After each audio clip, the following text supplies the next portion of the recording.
campus politics for a long time, you know, student government president and et cetera, which means that you see some things in terms of the political process perhaps that other people might not see.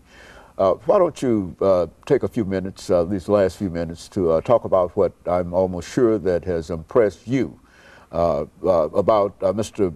Obama, about his presidency and what you see in terms of his presidency and what it might mean not only for African Americans but for the nation as a whole. Yeah, indeed.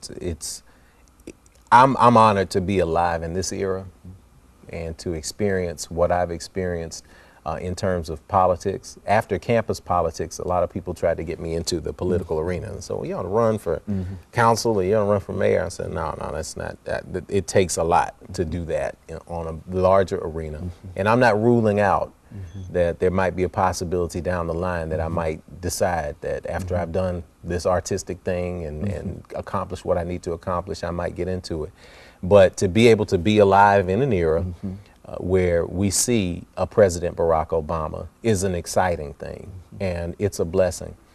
There's a story that ran in the Associated Press a few months ago that talked about President Barack Obama inspiring black men.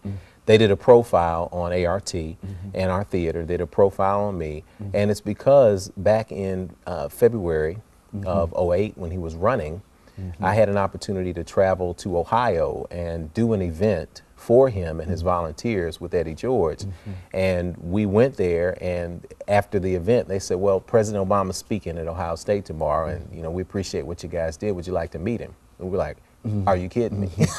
So we went, we got into a room, and it was a room full of politicians, and everybody was, hi, how are you? I'm representative, you know, all of that. And then the one guy walks in the room who is totally not a politician at all. He walks through the door and just says, man, I didn't know it'd be so much snow up here. And it's Barack Obama. And we were like, wow. So he came over.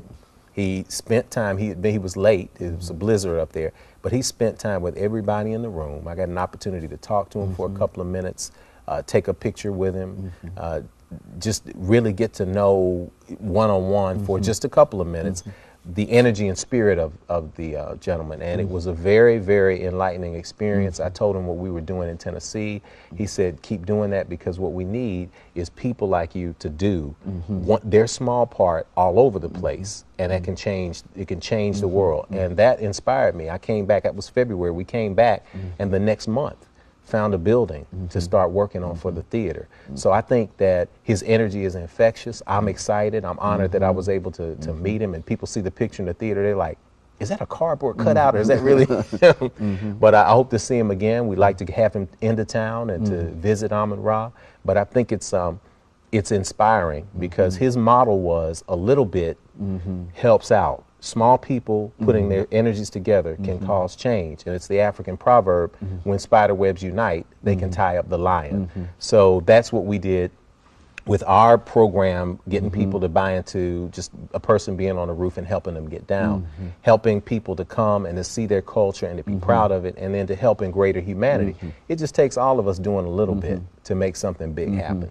And it was very inspirational, and I think the same thing, that, and I've had an opportunity to talk to just many people since the time of his election, and the same thing, I always ask the same question, what's your story in reference to this? And everybody say the same thing, that it never would have had, they never thought it would happen, and they've been so inspired, and now they want to do some greater things. That's right. And I think that that's what you've demonstrated here, that you've done a lot of good things, Jeff, but as they say in television and radio and theater, the best is what? Yet to come. Yet to come, we certainly indeed. appreciate you. We've got about half a minute, but have you got any kind of statement that you'd like to make over the last 10 or 15 seconds before we call it a day? Well, Doc, I'll just say that I'm honored to sit here because you've been a giant and very much a model for all of us. And I appreciate you for what you're doing.